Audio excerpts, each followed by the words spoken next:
ఉదయకాలమున ప్రభు సన్నిధిలో నేను కనిపెట్టినప్పుడు, ప్రభువా మరి నెలలో మరి మాతో నువ్వేం మాట్లాడబోతున్నావయ్యా అని ప్రార్థనలో కనిపెట్టినప్పుడు ప్రభు స్పష్టంగా మాట్లాడిన మాట ఏంటంటే, పిల్లరా, ఈ నెలలో నా కృప నీకు చాలును. హల్లెలూయా, హల్లెలూయా. యాక్చువల్లీ బైబిల్లో చాలా పదాలు అంటే నాకు ఇష్టము. అన్నిటికన్నా ఒక పదం అంటే బాగా ఇష్టం. ఆ పదం ఏంటంటే కృప. ఎందుకంటే కృప అన్న మాటకు మీనింగ్ ఏంటంటే పిల్లరా, అర్హత లేని మనకు అర్హతనిచ్చేదే కృప. ఈ రోజు ఇక్కడ నేను నిలబడ్డానంటే అర్హత లేదు, యోగ్యత లేదు. ఈ రోజు మనం ఇక్కడ కూర్చున్నామంటే మన భక్తి, మన సమర్పణ, మన ఉపవాసాలు అనుకుంటున్నారా? అస్సలు కాదు. కనీసం కలుసు మెల్లకుండా పెట్టుకోకు. నా ప్రార్థన బట్టే నేను అస్సలు ఈ రోజు నువ్వు పాట పాడినా, ప్రార్థన చేసినా, వాక్యం చదివినా, నీ స్వరం కొంచెం బాగుందని ఎవరన్నా అన్నా కూడా అది ఎవరి కృపమ్మా? దేవుని కృప. హల్లెలూయా. ఈ రోజు ఎలా జీవిస్తున్నామంటే అది ఎవరి కృప? దేవుని కృప. హల్లెలూయా. సో బైబిల్లో మరి దేవుడు ఆయన కృప గురించి ఏ విధంగా వివరించాడో ఆదికాండం నుంచి ప్రకటన గ్రంథం వరకు చాలా లోతైన అనుభవం ఉంది. మరి 7 నెలలో ఉన్నాం కాబట్టి 7 రకాల కృపలను మరి ఈరోజు తెలుసుకుందాము. మొట్టమొదటిగా దేవుడు నాతో మాట్లాడిన మాట 2వ కొరింథీయులకు రాసిన పత్రిక 12వ అధ్యాయము 9వ వచనం చదువుకున్న పిల్లరా, చదువమ్మా. 2వ కొరింథీయులు 12:9 అదేనా? అందుకు నా కృప నీకు చాలును, బలహీనతయందు నా శక్తి పరిపూర్ణమగుచున్నదని ఆయన నాతో చెప్పెను. హల్లెలూయా. గమనించండి, మొట్టమొదటిగా దేవుని కృపలో ఉన్న మొట్టమొదటి లక్షణం ఏంటి పిల్లరా? నీ బలహీనత యందు నిన్ను బలపరిచేదే మొట్టమొదటి కృప. హల్లెలూయా. చూడండి, 7 రకాల కృపలను నేను మీకు తెలియపరుస్తాను. ఈ నెలలో ఎవరైతే 7 రకాల కృపల కొరకు మీరు ఎత్తిపెట్టి కనిపెట్టి ప్రార్థన చేస్తారో ఆ కృప మిమ్మల్ని ఆవరించబోతోంది. హల్లెలూయా, హల్లెలూయా. కాబట్టి పెన్ను పుస్తకం తెచ్చుకున్న వాళ్ళు ప్రతి ఒక్కరూ కూడా ఈ రిఫరెన్స్ రాసుకోవడానికి ప్రయత్నం చేయండి. పిల్లరా, 7 రకాల కృప. మొట్టమొదటిగా 2వ కొరింథీయులకు రాసిన పత్రిక పిల్లరా 12వ అధ్యాయము 9వ వచనం మనం చదువుకుంటే గనక అపోస్తలుడైనటువంటి పౌలుతో దేవుడు మాట్లాడుతున్నాడు. ఇక్కడ పౌలు పిల్లరా దేవుడి సన్నిధిలో, ప్రభువా, నా బలహీనత యందు మరి నీవు నాకు సహాయం చేయనాయనా, నీవు నన్ను ఆదుకో ప్రభువా అని ప్రభు సన్నిధిలో మరి పిల్లరా మరి పౌలు గారు ప్రార్థన చేస్తున్నటువంటి సమయంలో పౌలుతో దేవుడు ముఖాముఖిగా మాట్లాడుతున్న మాట ఏంటంటే, నానా పౌలు, నీ బలహీనత సంగతి పక్కన పెట్టి కానీ నా కృప నీకు తోడుగా ఉండబోతుంది అన్నాడు. హల్లెలూయా. ఒకవేళ నీకున్న అనారోగ్య పరిస్థితిని బట్టి నువ్వు ప్రార్థన చేయలేకపోతున్నావు, మోకాలు ప్రార్థన చెయ్యాలని నీకు ఆశ ఉన్నా, నీకున్న మోకాల బలహీనత బట్టి నువ్వు ప్రార్థన చేయలేకపోతున్నావేమో, ఒకవేళ ఎలిగెత్తి ప్రార్థన చెయ్యాలని ఆశ ఉన్నా నువ్వు ప్రార్థన చేయలేకపోతున్నావేమో, ఒకవేళ దివారాత్రము నువ్వు ప్రభు సన్నిధిలో ఉండిపోవాలి, అయ్యా నాకు ఈ లోకం వద్దు నాయనా, ఈ లోకాశలొద్దు, నాకు ఈ ఉద్యోగం వద్దు, నాకు ఏ వద్దు, నేను నీతో ఉండిపోవాలనుకున్నాను, కానీ నా పరిస్థితులను బట్టి నేను ఉద్యోగం చేయక తప్పడం లేదు, వ్యాపారం చేయక తప్పడం లేదు, నా పనిలోకి వెళ్ళక తప్పడం లేదయ్యా అని ఒకవేళ నీకున్న ఆ యొక్క చిన్న కారణం చేత నువ్వు బాధపడుతున్నావేమో, లేదా నీ సహోదరి సహోదరుడా నీకు ప్రార్థన చెయ్యాలని ఆశ ఉంది, వాక్యం చదవాలని ఆశ ఉంది, పాటలు పాడాలని ఆశ ఉంది, దేవుడి సువార్త ప్రకటించాలని ఆశ ఉంది, నీ శరీరం నీకు సహకరించట్లేదేమో. కొంతమందికి ఆశ ఉండదు కానీ శరీరం ఏం చేదుకులారా సహకరించదు. మరొక విధంగా చెప్పాలంటే నీకు ఒకవేళ ఉపవాసం ఉండాలని ఆశ ఉన్నా కానీ నీ శరీర ఆటంకాన్ని బట్టి ఒకవేళ ఉపవాసం కూడా ఉండలేకపోతున్నావేమో. అయితే ప్రభు చెబుతున్న మాట ఏంటంటే, వీటన్నిటిని బట్టి నువ్వు కొన్ని రోజులు బాధపడితే చాలు, ఈ 7వ నెలలో ఆయన కృప నీకు తోడుగా ఉండబోతుంది. హల్లెలూయా. ఇక్కడ పౌలు చెప్తున్నాడు, పిల్లరా ఆయన బలహీనత బలహీనత బట్టి దేవుడి దగ్గర ప్రాధాన్యపడుతున్నాడు. ప్రభువా, ఈ బలహీనత నుంచి నన్ను విడిపించిన ఆయన. చాలా మంది ప్రార్థన చేస్తారు పిల్లరా, ప్రభువా నన్ను స్వస్థపరచిన ఆయన, నాకు ఆరోగ్యం ఇవ్వను ఆయన, ఈ సమస్య నుంచి నన్ను లేవనెత్తు ప్రభువా అని ప్రభు దగ్గర ప్రార్థన చేస్తారు. కొన్ని సందర్భాల్లో దేవుడు మన ప్రార్థన ఆలకించి వెంటనే మనల్ని స్వస్థపరుస్తాడు. ఇక్కడికి వచ్చే ముందు ఇందాక నేను పిల్లరా మరి షంభూ నగర్ అనమాట, బొమ్మూరు దగ్గర షంభూ నగర్ లో ఒక సహోదరుడు పిల్లరా బ్లడ్ క్యాన్సర్ తో బాధపడుతున్నాడు. ఆల్రెడీ కీమోస్ చాలా వరకు అయినాయి అంట. రేపు లాస్ట్ కీమోకి వెళ్తున్న తర్వాత మెడిసిన్ కూడా ఇవ్వాలంట, మెడిసిన్ ఇస్తానంట. ఒక మెడిసిన్ ఒక 1 year 2 years వాడితే ఆల్మోస్ట్ మ్యాక్సిమం క్లియరెన్స్ అవుతుందన్నారంట.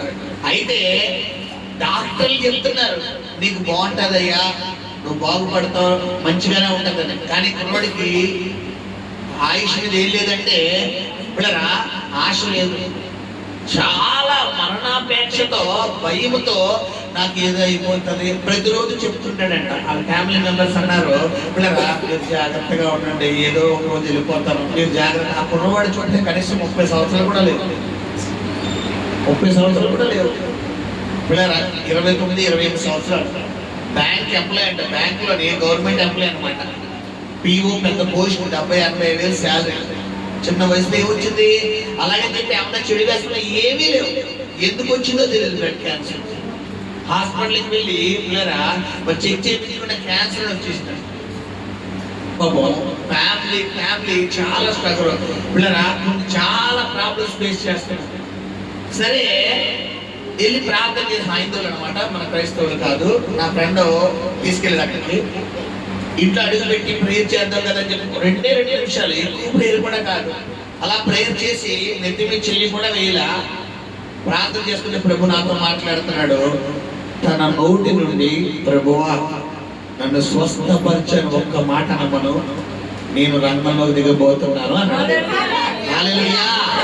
అదే చెప్పి వచ్చేసింది, నాన్న దేవుడిని ఇంకా ఆయుష్ ఇస్తానంటున్నాడు. నువ్వు అనుకుంటున్నావు చనిపోతాను, నా పని అయిపోయింది, నా పిల్లల భవిష్యత్తు ఏంటి, నా కుటుంబం భవిష్యత్తు ఏంటి, నా తల్లిదండ్రుల భవిష్యత్తు ఏంటి, 2 కొడుకులు, చిన్న కొడుకు ఈ అబ్బాయి పెద్ద కొడుకు అనమాట, నా తర్వాత నా తల్లిదండ్రులు ఏమైపోతారని చాలా బెంగెట్టుకుని భయంతో బిక్కు మాట్లాడాడు. ఆ తల్లి గారు పక్కన ఉన్నారు, తండ్రి గారు ఉన్నారు, తన భార్య ఉంది, ఇంత బాబు అనమాట, 2 సంవత్సరాలు 3 సంవత్సరాల బాబు అటు ఇటు తిరిగాడు పిల్లరా. సరే కుర్రవాడు ఈ ప్రాబ్లం ఫేస్ చేస్తున్నాడు. ప్రభు మాతో మాట్లాడాడు, నేను స్వస్థపరచబోతున్నానని చెప్పు. రెండవది తన నోటితో నన్ను అడగమని అన్నాడు. ఇప్పుడు స్వస్థత దేవుడి చేతిలో ఉందా, సేవకుడిగా నా చేతుల్లో ఉందా, ఆ కుర్రవాడి చేతిలో ఉందా? అదే చెప్పాను నేను, అదే చెప్పాను. చెప్పేసి ప్రారంభమైతే పిల్లరా ఏదో మా ఊరు పిలిచి ప్రార్థనలు చేపిస్తారు, పూజలు చేపిస్తారు, అదంటారు ఇదంటారు, నేను బతకను అన్నట్టుగా ఎట్టి స్టార్టింగ్ ప్లేస్. దేవుడు మాట విడుదలైన తర్వాత పిల్లరా ఈ రోజు నుంచి ప్రతిరోజు చేస్తానండి అని చెప్పొచ్చాడు. ఇప్పుడు పలికించింది ఎవరా కుర్రోడి నోట్లోంచి? దేవుడే. హల్లెలూయా. ఎందుకంటే మన బలహీనత యందు మనల్ని బలపరిచి, మనల్ని ధైర్యపరిచి, మనల్ని నిలబెట్టేదే దేవుడి కృప. హల్లెలూయా. పౌలు అదే అన్నాడు పిల్లరా, ఆయనకున్న బలహీనత. చాలా మంది అనుకుంటారు పౌలు గారుకున్న బలహీనతను బట్టి పిల్లరా ఆయన కూడా మనుషులుగా మనకున్న టీవీ బలహీనత, సినిమా బలహీనత, లేదా శరీర కార్యాలు, నేత్రాశ, శరీరాశ, దేవుడము, ఇలాంటి బలహీనత ఏదో ఉందేమో అనుకుంటారు. కానీ చరిత్రకారులు ఇచ్చినటువంటి స్టేట్మెంట్ ఏంటంటే పౌలు గారికి ఉన్న బలహీనత పిల్లరా ఆయన కంట్లోంచి అంట నాన్ స్టాప్ గా వాటర్ వచ్చింది. ఆయన కంట్లోంచి ఏమొచ్చేది? సాధారణంగా వాటర్ మన కంట్లోంచి ఎప్పుడు వస్తుంది? ఏడుచినప్పుడు తప్ప మిగతా టైంలో రాదు. ఆయన కంట్లోంచి మాత్రం నాన్ స్టాప్ గా వాటర్ బిందువులు అలా వస్తానే ఉంటాయి. కొన్ని సందర్భాల్లో ఆ వాటర్ పిల్లరా మరి ఆగక కళ్ళు కూడా ఏమైపోయాయంటే పుసుకులు కట్టేసి కళ్ళు కూడా చాలా ఇబ్బంది పెట్టియండి. ఆయన వస్త్రపు చెంగు ద్వారా, ఆయన చేతుల ఉమాల ద్వారా అద్భుతాలు జరిగినాయి. పౌలు నోటి మాట ద్వారా అద్భుతాలు జరిగినాయి. ఎన్నో గొప్ప కార్యాలు పిల్లరా మరి పౌలు గారి జీవితం ద్వారా జరిగితే, ఒక్క బలహీనత విషయంలో మాత్రం పౌలు గారు ఎంత ప్రార్థన చేసిన దేవుడి దగ్గర ఏమొచ్చింది కాదంట? సమాధానం వచ్చింది కాదంట. ఇక చివరికి ప్రభు దగ్గర ఒకసారి ప్రార్థన చేస్తాం, ప్రభువా ఈ బలహీనత నుండి నన్ను విడిపించిన ఆయన అని ప్రార్థన చేస్తే అప్పుడు దేవుడు ఒకరోజు దేవుడు పౌలు గారితో మాట్లాడారట. అదే ఇప్పుడు మనం చదువుకున్న వాక్యం ఏంటంటే మొదటి 2 కొరింథీయులు 12:9 అందుకు నా కృప నీకు చాలును. హల్లెలూయా. కాబట్టి ప్రియ సహోదరి సహోదరుడా, ఒకవేళ నీకు ప్రార్థన చెయ్యాలనే ఆశ ఉండి చేయలేకపోతావేమో. కొంతమందికి ఎవరైనా నిలబడి పిల్లలు పాటలు పాడితే పిల్లరా వారు కూడా అనుకుంటారు, పిల్లరా నేను ఎప్పుడా అలా పాట పాడతాను, లేదా నా భర్త నా భార్య లేదా నా బిడ్డలు ఎప్పుడు అలా పాటలు పాడతారు, లేదా నేను ఎప్పుడు అలా వాక్యం చెప్తాను, నేను ఎప్పుడు అలా సువార్త చేస్తాను, నేను ఎప్పుడు అలా దేవుడి పని చేస్తాను చాలా మంది అనుకుంటారు. ఒకవేళ అలా అనుకుంటున్నావేమో, అనుకుని ఇక్కడికి వచ్చావేమో, అనుకున్నావేమో, ఈ యొక్క రాత్రి కాలంలో ప్రభు నీతో ప్రొఫెటికల్ గా మాట్లాడుతున్న మాట ఏంటంటే, ప్రభు చెప్తున్న స్పష్టమైన మాట, ఆయన కృప ఈ నెలలో నీ చేత కార్యం చేయించబోతుంది. హల్లెలూయా. ఏదైతే ఆశపడి స్థలానికి వచ్చావో ఆ కృప ఈ నెలలో కార్యం జరిగించబోతుంది. హల్లెలూయా. ఎంత అద్భుతం అంటే పిల్లరా, పౌలు గారికి ఉన్న బలహీనత ప్రసంగించినంతసేపు గంటలోంచి ఒక్క చుక్కు వచ్చింది కాదట. ఆయన 2 గంటలు 3 గంటలు గంట ఎంతసేపు ఆయన ప్రసంగం నిలబడడానికి పిల్లరా, ప్రసంగించడానికి నిలబడి పులిపేట మీద నిలబడి ప్రసంగం ప్రారంభించింది మొదలు ఈ కంట్లో వాటర్ ఏమైపోయింది, కుళాయి కట్టినట్టు స్టాప్ అయిపోయింది. ఆ ప్రసంగం అయ్యి తండ్రి దేవుని యొక్క ప్రేమ, కుమారుడైన యేసుక్రీస్తు కృప, పరిశుద్ధాత్మ దీవెన మీ అందరికీ కలుగును గాక అన్నారంటే వెంటనే కుళాయి ఏమైంది ఆడైంది, మళ్ళా స్టార్ట్ అయింది. అవునైతే చెప్పి మళ్ళా ఖర్చు పెట్టుకుని వెళ్ళాలి. చూసిన వాళ్ళు ఏమనుకుంటారు, మాస్టర్ గారు పౌలు గారు మాస్టర్ గారికి ఏదో బాగా ఏమన్నా ఎవరన్నా ఏదో జరిగిందో ఎవరు. ఇప్పుడు వచ్చిన వాళ్ళందరూ 90% అడగకపోయినా 10% ఏం చేస్తారు, ఏంటంటే మాస్టర్ ఎందుకు అడుగుతున్నారండి అడుగుతారా లేదా, ఇప్పుడు ఏదో సమాధానం ఏం చెప్పగలరు పౌలు గారు. ఈ విధంగా ఓ బాధ ఇలాగా పిల్లరా అనేక విధాలుగా పౌలు గారు బాధపడుతున్న సమయంలో దేవుడు మాట్లాడిన మాట ఏంటంటే, నా కృప నీకు చాలును. హల్లెలూయా. కాబట్టి దేవుడి కృప నీకు చాలును అని దేవుడు స్పష్టంగా పౌలు గారితో మాట్లాడిన తర్వాత దేవుడు పౌలు గారు దేవుడు చెప్పిన మాటను పౌలు గారు ఎలా రిసీవ్ చేసుకున్నారో చదువుకుందాము పిల్లరా. చదువునాడు కంటిన్యూషన్ 10వ వచనం. కాగా క్రీస్తు శక్తి నా మీద నిలిచియుండు నిమిత్తము విశేషముగా నా బలహీనతల యందే బహు సంతోషముగా అతిశయపడుదును. హల్లెలూయా. గమనించండి, పౌలు బలహీనతను బట్టి దేవుడు నా కృప నీకు చాలును అన్నప్పుడు పౌలు అప్పుడు దాకా తనకున్న బలహీనత బట్టి దేవుడు ఏం చేశాడు, బాధపడ్డాడు. ఇప్పుడు దేవుని కృపను పౌలుకు తోడుగా ఇచ్చిన తర్వాత పౌలు ఎలా ప్రార్థన చేస్తున్నాడంటే, ఈ బలహీనత కొంచెం ఎక్కువైతే బాగున్న కృప కూడా చెప్పాలి ఎక్కువగా ఉండును. ఈ బలహీనతను బట్టి కృప నాకు తోడుగా ఉంది అంటే. హల్లెలూయా. ఇప్పుడు కృప అంటే మన భాషలో ఎవరో తెలుసా, యేసయ్య. అర్హత లేని మనకు అర్హత ఇచ్చేది ఎవరమ్మా, యేసయ్య మాత్రమే. హల్లెలూయా. ఎందుకంటే ఈ రోజు నీ ప్రార్థనలు కాదు, నీ సమర్పణ కాదు, నీ ఉపవాసం కాదు ఇక్కడ నిన్ను కూర్చోబెట్టింది ఆయన కృప. హల్లెలూయా. హల్లెలూయా. కాబట్టి గమనించండి. ఆ తర్వాత చదువుకుంటే 10వ వచనం చదువునాడు. నేను ఎప్పుడు బలహీనుడను అప్పుడే బలవంతుడను.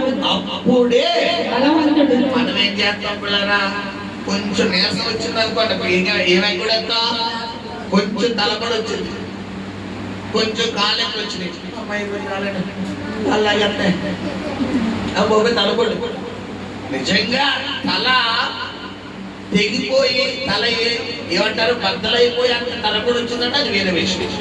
కొంతమందికి తలపడి ఎలా ఉంటుందంటే చిన్న సౌండ్ వచ్చినప్పుడు ఏమవుతుంది, చాలా పెయిన్ వచ్చింది, ఇంకా నిశ్శబ్దంగా ఉండాలి. అలాంటి తలపడితే నేను ఒప్పుకుంటాను. కొంతమందికి జస్ట్ లైట్ గా వస్తుంది. ఈ కారణాన్ని ఏం చేస్తారు, భూతార్థంలో పెట్టుకుని తలపడి బాబోయ్ ప్రార్థన తలపడి వచ్చి ఏం చేస్తారు, ఫోన్ నొక్కుతారు, టీవీ చూస్తారు, ఫోన్ మాట్లాడతారు. బట్ ఇది చేస్తే మాత్రం ఏం రాదమ్మా. బట్ చర్చికి వెళ్ళి అయ్యగారు వాక్యం వింటే మాత్రం ఏమొచ్చింది, వీళ్ళకి తలపడి వచ్చారు. ఇవన్నీ దొంగ తలపోట్లు అనమాట. ఇక్కడ గమనించండి, పౌలు గారు చెప్తున్న మాట ఏంటంటే పిల్లరా, నేను ఎప్పుడు బలహీనుడనో అప్పుడే బలవంతుడు. కారణం ఏంటంటే నా యేసయ్య కృప నా దగ్గర ఉంది కాబట్టి అన్నాడు. హల్లెలూయా. నువ్వు బలహీనుడను అని నువ్వు అనుకున్న మరుక్షణం నేను బలపరిచేది ఏంటో తెలుసా పిల్లరా? దేవుని కృప. హల్లెలూయా. కాబట్టి నువ్వు అడగాలి, ప్రభువా ఈ రోజు నేను ప్రార్థన చేయలేకపోతున్నానయ్యా, నా వల్ల కాదు, ఎవరు నాకు సహాయం చేయాలి? నువ్వే నాకు సహాయం చేయాలి, నువ్వే నాలో మొరపెట్టు. ప్రభువా ఈ రోజు నేను పాట ప్రిపేర్ అవ్వలేదు నాయన, ఏదో ఒక పాట పాడాలనుకుంటున్నాను, నువ్వే నాకు సహాయం చేయి ప్రభువా. లేదంటే ప్రభువా ఇదిగో పాట సహోదరి పనుల సహోదరుడు బాధలో ఉన్నారు, వారికి సువార్త ప్రకటించాలనుకుంటాను, నేనైతే చెప్పలేడు ప్రభువా, నువ్వు వెళ్ళి చెప్పు, నువ్వు నాతో పాటు రానాయన అని. ఇలాగా మనం ఏం చెయ్యాలంటే నిత్యం ఎవరి కృపను అడగాలి? దేవుని కృపను అడగాలి. దేవుని కృపను ప్రతి క్షణం ఉదయం లేచి మొదలు నిద్రపోయే వరకు ప్రతిరోజు ప్రభుని ఉదయకాలు లేచలాగానే స్తుతి స్తుతి స్తుతి స్తుతి ప్రభువా కృపని వికృపని వికృపని ప్రభుని అడుగుతాను. నా ప్రార్థన గదిలోకి నా ప్రార్థన చేసిన ఒకటే అడుగుతాను, ఒక 15 నిమిషాలు, పావు గంట, లేదా ఇప్పుడు నా ప్రార్థన ఒకవేళ ఉంటే కనుక అందులో 10 నిమిషాల వరకు కృప గురించే మాట్లాడతాను. ఎందుకంటే ఆ కృప విలువ నాకు తెలుసు. పిల్లరా నువ్వు ఎక్కువ ఎవడగల దేవుని కృపనివయ్యా, కృపనివి, కృప కృప కృప కృప కృప కృప అని నిత్యం ఎవరిని అడగాలి పిల్లరా? దేవుణ్ణి అడగాలి. ఇక్కడ పౌలు అందుకని అన్నాడు, నేను ఎప్పుడైతే బలహీనుని, ఈ రోజు నేను ప్రసంగించలేను, ఈ రోజు నేను నిలబడలేను అనుకుంటాను, అప్పుడు ఆయన కృప వచ్చి నన్ను నిలబెట్టేది అన్నాడు. హల్లెలూయా. నువ్వు అడగాలి, ప్రతిరోజు అడగాలి. హల్లెలూయా. కాబట్టి ఇక్కడ చెప్తూ తర్వాత చెప్తున్నాడు పిల్లరా, చదువు. కనుక క్రీస్తు నిమిత్తము నాకు కలిగిన బలహీనతల్లోను నిందల్లోను ఇబ్బందులలోను హింసలలోను ఉపద్రవములలోను నేను సంతోషించుచున్నాను. హల్లెలూయా. మొట్టమొదటిగా చెప్తున్న మాట ఏంటంటే నాకు కలిగిన బలహీనతల్లోను. ఇక్కడికి ఏదైనా ఒక బలహీనత వచ్చావేమో, శరీరం అరిపాదం వరకు నువ్వు కలిగిన ఏదో ఒక అనారోగ్య వ్యవస్థతో, అనారోగ్య సమస్యతో ఒకవేళ ఇక్కడికి వచ్చావా, అయితే ఈ మాట నీ కొరకే. రెండోది ఏంటమ్మా? నిందలు. ఒకవేళ నువ్వు చెయ్యని దానికి ఎవరైనా నీ మీద నిందేశారా? నువ్వు అనని మాట నువ్వు అన్నావని నీ మీదకి వచ్చిందా? నువ్వు చెయ్యని పని చేసావని నీ మీద నిందేశారా? అయితే ఈ రోజు చెబుతున్న వాక్యం నీ కొరకు కూడా. తర్వాత మూడోది, ఒకవేళ ఇబ్బందులు ఫైనాన్షియల్ గా, స్పిరిచువల్ గా, హెల్త్ పరంగా, ఫ్యామిలీ పరంగా, కుటుంబ పరంగా, ఆరోగ్య పరంగా, ఉద్యోగ పరంగా, వ్యాపార పరంగా, జీవనోపాధి పరంగా, బిడ్డల పరంగా, భర్త పరంగా, భార్య పరంగా, కుటుంబ పరంగా ఏమన్నా ఇబ్బందుల్లో ఉన్నారా? అయితే ఈ రోజు వాక్యం నీ కొరకు కూడా. మూడోది, నాలుగోది ఏంటమ్మా? హింసల్లో హింసిస్తున్నారా?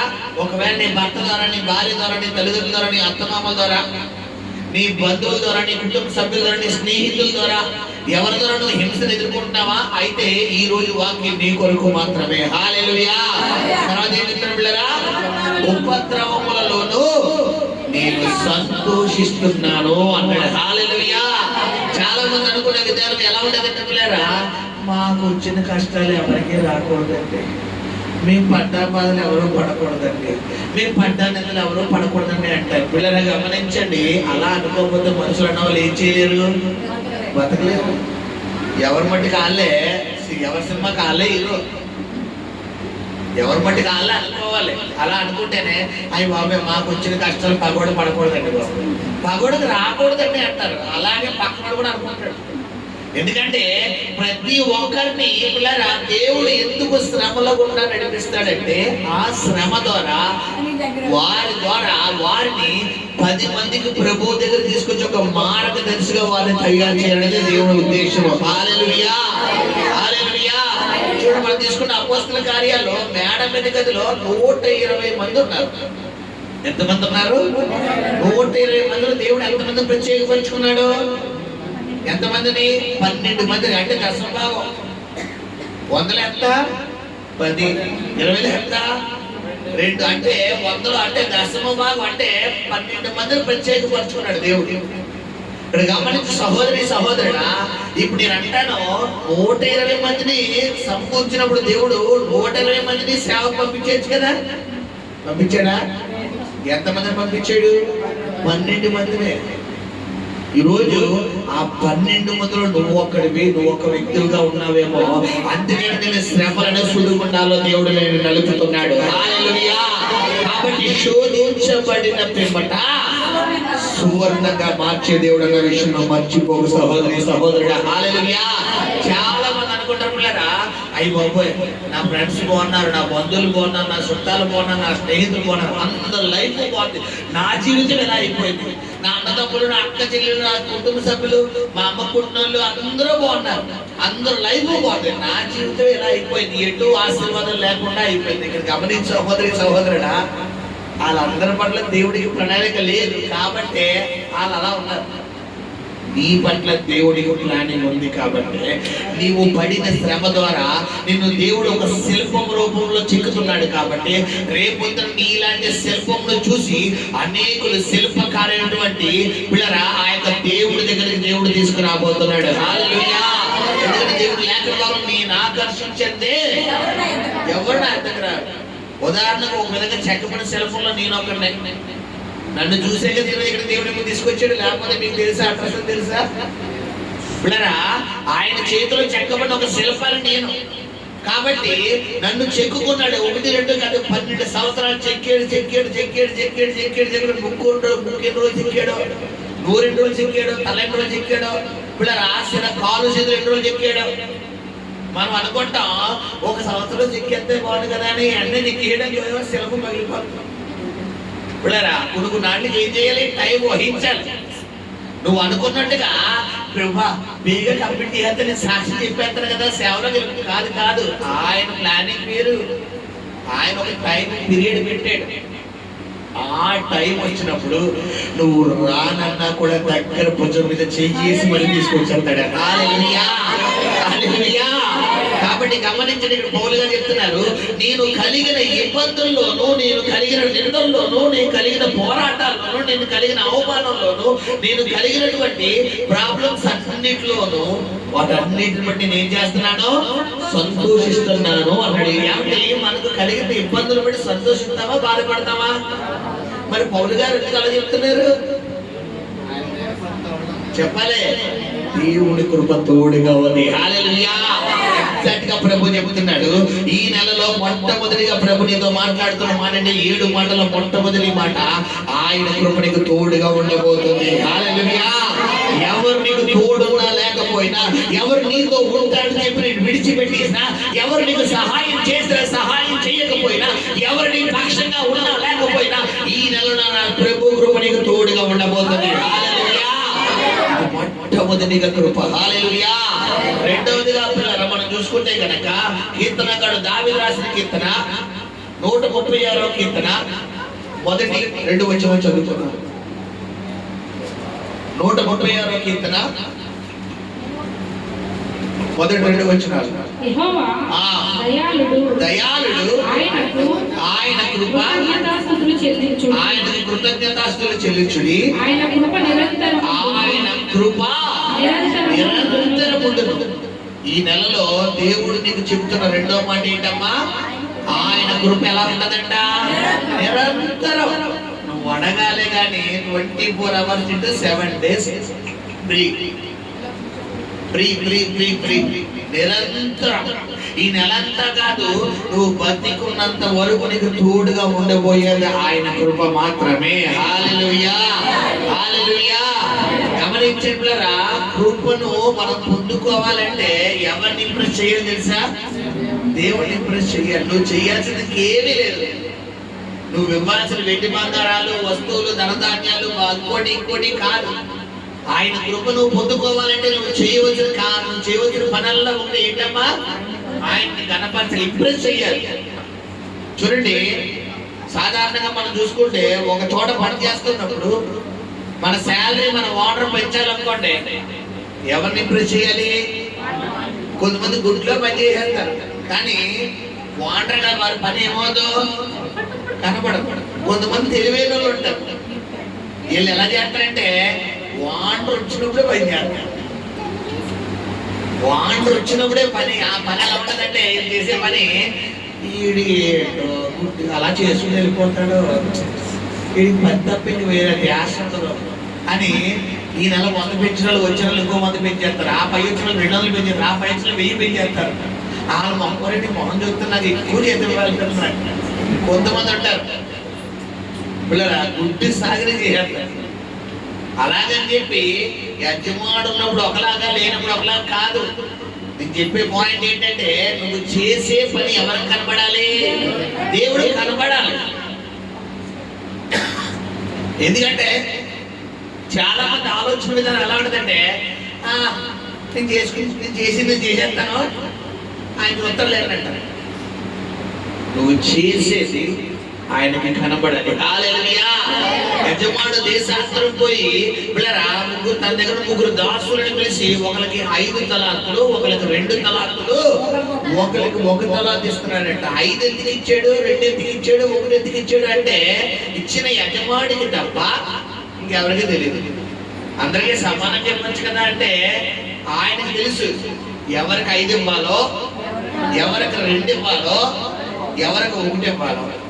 కాబట్టి పిల్లరా ఈ 5 ఇచ్చిన వాడు తన 5 తలాంతులను యజమాడు ఆ దేశాంతరం వెళ్ళిపోయిన తర్వాత తన తలాంతులు ఏం చేస్తున్నాడు?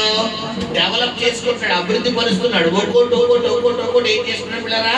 అభివృద్ధి. ప్రార్థన అనే తలాంతు, వాక్యం అనే తలాంతు, సువార్త అనే తలాంతు, రక్షణ కాపాడుకునే తలాంతు, పాటలు పాడే తలాంతు, దేవుడి దగ్గర అనేక ఆత్మలు నడిపించే తలాంతును డెవలప్ చేసుకుంటున్నాడు. ఈ 2 తలాంతులు వాడు కూడా తన తలాంతులు డెవలప్ చేస్తాడు. ఈ 1 తలాంతులను చూసారా, వీడు చాలా తెలివైన. చెప్పాను కదా కొంతమంది పిల్లరా ఆ టైప్ అన్నమాట. ఈ 1 తలాంతుడు అయితే పొయ్యి తీసి కప్పెట్టేసి పైగా ఎవరి మీద నిందలేస్తున్నాడు? నా యజమానుడు పిల్లరా కోపి ముక్కోపి, నా యజమానుడికి ఇది కనుక ఏమన్నా పడేసానంటే మరి అలాగా ఇలాగా అని చెప్పి యజమాని దూషిస్తాడు.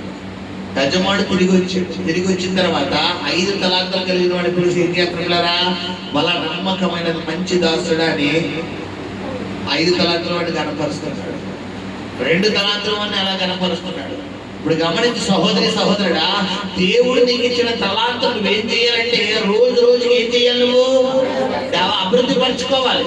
ఎందుకంటే ఆయన కృప నిరంతరం ఉండాలి. కాబట్టి నిన్న అడిగిన తలాంతు, నిన్న ఇచ్చిన తలాంతు ఈ రోజు కూడా నువ్వు పొందుకోవాలంటే, ఈ రోజు కూడా నువ్వు ఉపయోగించాలంటే ఆయన కృప తోడుగా ఉండాలి. మరి ఆయన కృప తోడుగా ఉంటే నిరంతరం ఉండాలి. ఇక్కడ ఆయన చెప్తాడు యెహోవా కృప నిరంతరం ఉండదు. కాబట్టి నీకు ఇచ్చిన తలాంతు ఏదైతే ఉందో ప్రార్థన తలాంతు ప్రతిరోజు వాడాలి. చూడండి చాలా మందికి పిల్లరా ఈ కొబ్బరి మంటలు కత్తి తెలుసా మీకు? ఆ కత్తి ప్రతిరోజు వాడితే మొదలవుతుందా? ఏదో సంవత్సరం ఒకసారి వాడితే మొదలవుతుందా? ప్రతిరోజు వాడాలి. కొంతమంది ఏం చేస్తారు? కత్తిని సంవత్సరానికి ఒకసారి తీస్తారు. ఇప్పుడు క్రిస్మస్ అనమాట, క్రిస్మస్ పండగ. కొంతమందికి 31st అనమాట. వస్తుందా బదులు ఏమా? కనీసం దానికి మన సాకెట్ ర్యాప్ ఉండదు కదా, ఆ ర్యాప్ కూడా తెగదు. కారణం ఏంటి? కొంతమందికి ప్రార్థన వాడరు. ప్రార్థన చేయి ఎంత చెప్పినా ప్రార్థన చేయరు. వాక్యం చదువు వాక్యం ఎంత చెప్పినా చదవరు. చర్చికి రా అంటే అస్సలు రాదు. పాటలు నేర్చుకుని అస్సలు పాటలు నేర్చుకో. కొంతమందికి దేవుడు స్వరాలు ఇస్తాడు, కానీ ఆ స్వరాన్ని ఏం చేయరమ్మా? వాడరు. నువ్వు వాడలేనన్ని రోజులు నువ్వు మొరగుజ్జు వ్యక్తివే. మనకి ఇంట్లో మన కడుపున పుట్టిన బిడ్డలు ఎవరైతే ఉన్నారో వారు పుట్టినప్పటి నుండి ఒక 10 సంవత్సరాలు వచ్చే వరకు అదే హైట్లో ఉన్నారు అనుకోండి, మనకి సంతోషం వేస్తుందా, బాధ వేస్తుందా? కారణం ఏంటి? ఎదగలేదు. ఇప్పుడు దేవుడు కూడా నీ గురించి అదే బాధపడతాడు. ఎప్పుడో భూమి పుట్టక ముందు పుట్టావు నువ్వు దేవుళ్ళు. ఎప్పుడో 30 సంవత్సరాల క్రితం రక్షణ తీసుకున్నావు, 20 సంవత్సరాల క్రితం రక్షణ తీసుకున్నావు, 10 సంవత్సరాల క్రితం రక్షణ తీసుకున్నావు, 5 సంవత్సరాల క్రితం రక్షణ తీసుకున్నావు, సంవత్సరాల క్రితం దేవుడు ఎదిగో. ఇప్పుడు వచ్చి నిన్ను టచ్ చేస్తే ప్రార్థన అంటే పాట అంటే వాక్యం అంటే సువార్త అంటే కొంతమంది అనమాట. వీళ్ళకి ఒక పాట రాదు, ఓ ప్రార్థన రాదు, ఓ వాక్యం రాదు, దేవుడు సువార్త రాదు. ఇంకెందుకు నువ్వు? నీకు దేవుడు ఇచ్చిన తలాంతు రేపు పొద్దున యజమానుడు అడుగుతాడు, నువ్వు ఏం నేర్చుకున్నావు భూలోకంలో? నువ్వు నా పని ఎంతవరకు చేసి ఎంతమందికి నువ్వు సువార్త ప్రకటించావు, ఎంతమందికి నువ్వు నీ జీవితంలో నువ్వు చేసిన కార్యాలు సాక్షి రూపంలో ఎంతమందికి చెప్పి ఎంతమంది నా సన్నిధికి నువ్వు నడిపించావని దేవుడు ఏం చేస్తాడమ్మా? అడుగుతాడు. ఆయన అడగడనుకుంటున్నావా? సమస్య లేదు. పిల్లరా, బ్లెస్సింగ్స్ ఎంక్వైరీ. హల్లెలూయా. కాబట్టి ఈ భూమి మీద నువ్వు ఏదైతే చేసావో దాన్ని బట్టి రేపు పొద్దున నీకు ప్రతిఫలం ఉంటుంది. హల్లెలూయా. ఒకరోజు ఒక మీటింగ్కి వెళ్ళా. ఆ మీటింగ్ లో సేవకుడు చెప్పాడు, పిల్లరా, ఆయనకు దేవుడు పరలోక దర్శనం చూపించారంట. ఈయన అనుకున్నాడు సాధారణ చాలా మంది పరలోకం అంటే పిల్లరా మన స్టేడియం గ్రౌండ్ ఆర్ట్స్ కాలేజ్ లా ఉంటుంది, లేదనుకుంటే స్టేడియం గ్రౌండ్ లా ఉంటుంది, లేదా ఇంకా క్రికెట్ స్టేడియం లో ఉంటుంది అనుకున్నారు. అలా ఉండదంట పరలోకం అంటే. మొదటిగా మధ్యలో సింహాసనం ఉంటుందంట.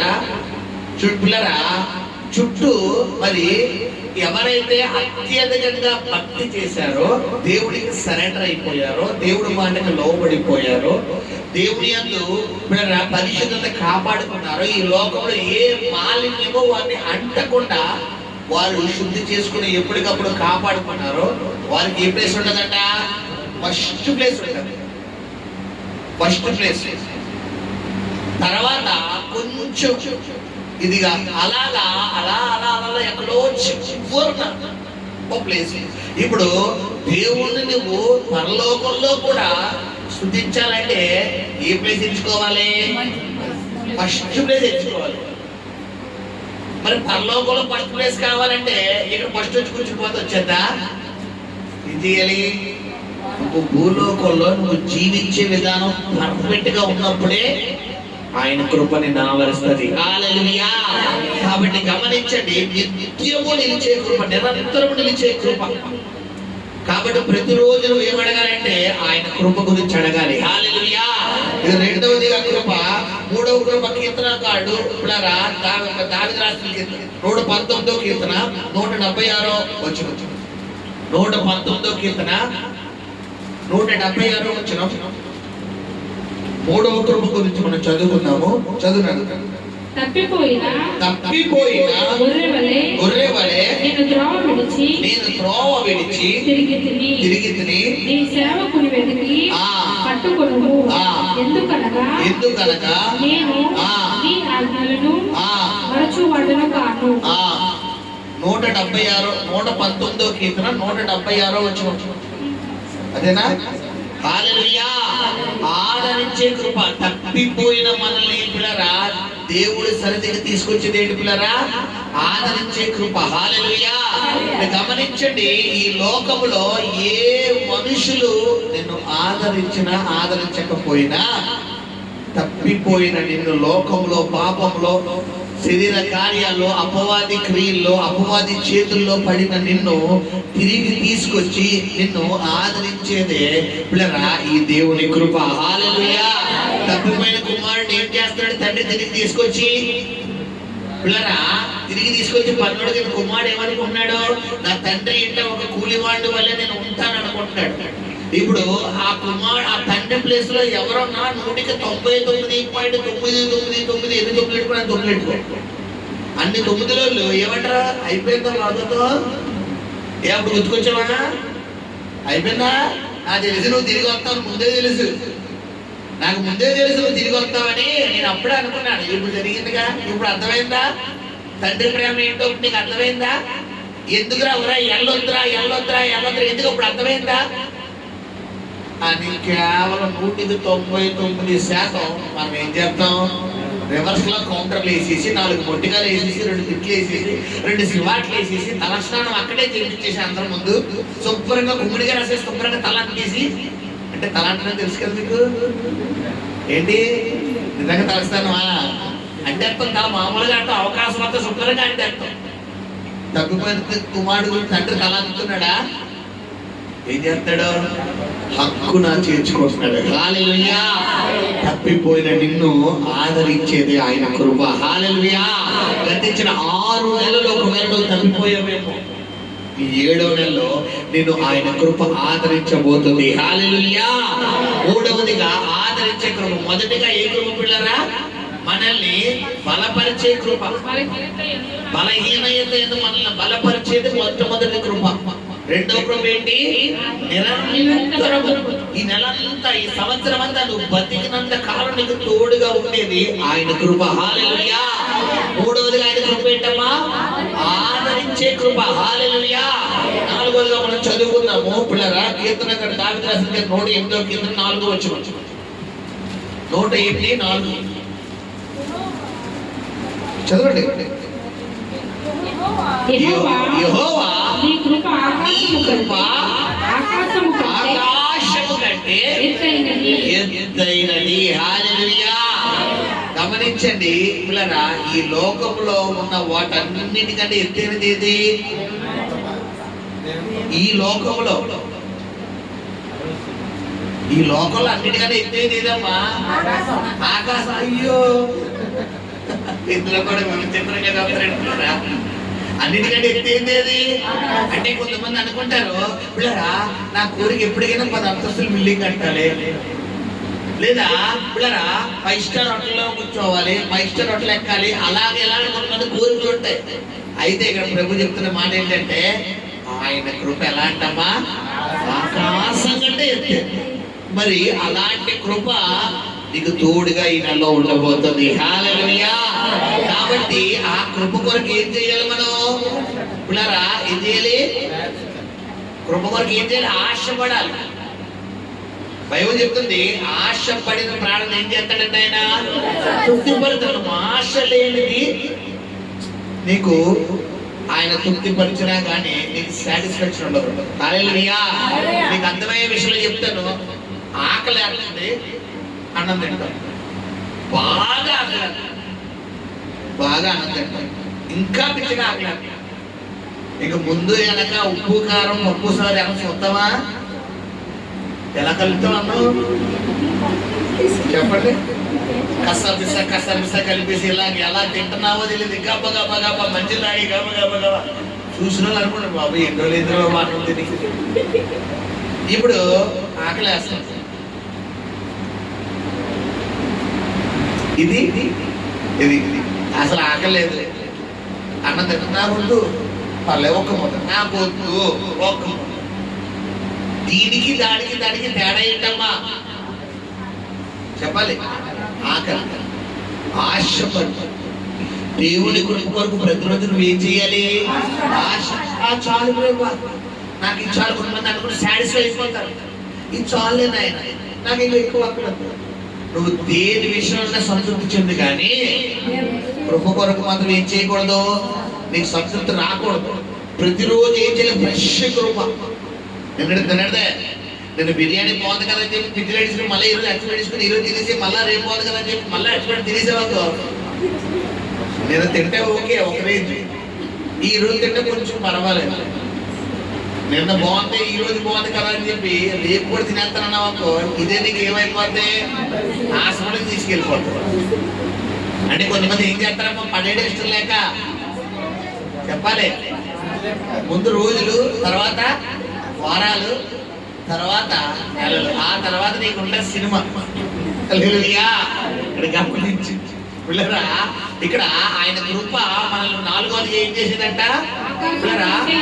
ఆకాశం కంటే ఎత్తంటే ఈ లోకంలో నువ్వు దేన్నైతే హెచ్చుగా చూస్తున్నావో అది కాదు ఎత్తైనది. కొంతమందికి వారి పరపతి ఎత్తైనది, వారి స్థాయి ఎత్తైనది. ఎదుటి వాళ్ళతో కంపేర్ చేసుకుంటారు. మా యొక్క పిల్లరా పరపతి ఇది, మా స్టాండర్డ్స్ ఇవి, మేము ఈ లెవెల్లో ఉంటాం. ఇలాగా కొంతమంది హై క్లాస్ లో క్లాస్ అడిగా మరి ఇలా వేస్తారు, అంచనాలు వేస్తారు. అయితే ప్రభు దేవుని వాక్యం ఏం చెప్తుందంటే ఇవన్నీ కాదు, ఎత్తేది ఏదంట దేవుని యొక్క ఉన్నతమైన కృప. హల్లెలూయా. 4వదిగా 5వదిగా మనం చదువుకుంటే యెషయా 54:10. గబగబా చెప్పేస్తారు, సమయం లేదు కాబట్టి. పర్వతములు తొలగిపోయినను, మెట్టలు తత్తరిల్లినను, నా కృప నిన్ను విడిచిపోదు. హల్లెలూయా. 5వదిగా ఆయన కృప ఏంటమ్మా? విడవని కృప.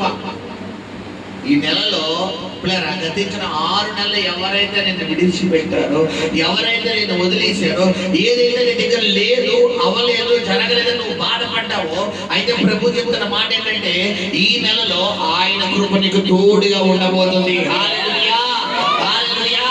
ఆయన కృప నీకు సహాయం చేయబోతుంది. హల్లెలూయా. ఆయన కృప నీకు తోడుగా ఉండబోతుంది. హల్లెలూయా. నిన్ను విడువని ఎడబాయిన కృపే ఆయన కృప. హల్లెలూయా. కాబట్టి గమనించండి, చెప్తున్న మాట ఏంటంటే 5వ మాట పిల్లరా, పర్వతములు తొలగినను, మెట్టలు తత్తరిల్లను, నా కృప నిన్ను విడిచిపోదు. నా కృప నిన్ను ఎందుకు పర్వతాలతోనూ మెట్టలతో ఇక్కడ కీర్తనగాడు పోల్చడం జరిగిందంటే పిల్లరా, మీకు అర్థమైపోయి చెప్తాను. మన పక్కన బాంబు పేలింది, నువ్వు నా ప్రాణం అన్నోడు ఉంటాడా?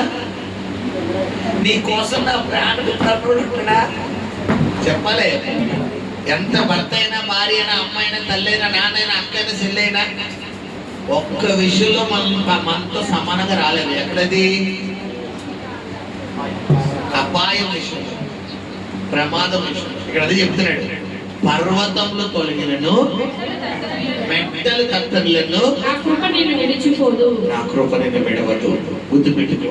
ఈ యొక్క సంవత్సరం, ఈ యొక్క 7వ మాసంలో ప్రభు చెప్తున్న మాట ఏంటంటే నా కృప నీకు తోడుగా రాబోతుంది. నువ్వు బస్సు ఎక్కినా, ట్రైన్ ఎక్కినా, ఆటో ఎక్కినా, విమానం ఎక్కినా, ఏమి ఎక్కినా కూడా ఆయన కృప ఈ నెలలో నీకు తోడుగా రాబోతుంది. హల్లెలూయా. నిన్ను విడవదు. నువ్వు అర్ధరాత్రే ప్రయాణం చేయి, మధ్యరాత్రే ప్రయాణం చేయి, నువ్వు సాయంత్రమే ప్రయాణం చేయి, లేదంటే రోజంతా ప్రయాణం చేయి. నువ్వు సైకిల్ ఎక్కు, బస్సు ఎక్కు, ట్రైన్ ఎక్కు, ఇంకోటి ఎక్కు, లేదా నడుస్తూ వెళ్ళు. ఆయన కృప ఈ నెల అంతా నీకు తోడుగా రాబోతుంది. హల్లెలూయా. చాలా మందికి మధ్యకాలంలో ఎదురుకు పిల్లరా ట్రైన్ ఎక్కాలంటే భయం వేసింది. తర్వాత మొబైల్ ట్రైన్ కాదు, ఎక్కడికి వెళ్ళాలి? విమానంలో అయితే షాపింగ్ వెళ్ళిపోతుంది. ఈ మధ్యకాలంలో విమానం ఎక్కినా కూడా గ్యారంటీ లేదు. చూసారు కదా మన అహ్మదాబాద్, అది ఇంకా గాలిలోకి ఎగరక ముందే డైరెక్ట్గా బిల్డింగ్ లో దూరేసింది. మా ప్లాట్ఫామ్ లేదు, పిల్లరా బిల్డింగ్ లో దూరేసింది. అంటే ఈ లోకంలో ఏది సేఫ్టీ లేదు, ఆయన కృప మాత్రమే. హల్లెలూయా. అంటే ప్రతిరోజు ఈ నెల నువ్వు ఏం చేయాలి? నువ్వు ఎక్కడికి వెళ్ళినా, ఎందుకంటే కొంతమంది పిల్లరా ఒక అడుగు లేచి ఇలా వేసి, ఇంకో అడుగు అలా వేసి వెంటనే అక్కడే కాలు దగ్గర పడిపోయిన వాళ్ళు కూడా ఉంటారు. కాబట్టి ఏం చేయాలి పిల్లరా? ఈ నెలలో నువ్వు ఏమడగాలి? ప్రభువా నీ కృప నాకు తోడుగా వచ్చిన ఆయన, నన్ను విడవద్దు ప్రభువా, నన్ను విడిచిపెట్టవద్దు ఆయన అని చెప్పి 5వ మాటగా ప్రభు చెప్తున్న మాట ఏంటంటే ఆయన కృప నేను విడవని కృప. హల్లెలూయా, హల్లెలూయా. మొట్టమొదటి కృప ఏమని చెప్పాను? మన బలహీనత యందు మనల్ని బలపరిచే కృప. హల్లెలూయా. రెండవదిగా మనతో నిరంతరము నిత్యము ఉండే కృప, 2వ కృప. 3వ కృప పిల్లరా మనల్ని ఆదరించే కృప. తప్పిపోయిన కుమారుడిని ఆదరించిన రీతిగా మనం కూడా అనేక సందర్భాల్లో తప్పిపోతాం. పిల్లరా పిల్లలు ఉంటారు, వారిని పిల్లరా చాక్లెట్స్ తినొద్దని ఖచ్చితంగా చెప్తాం. అంటారా?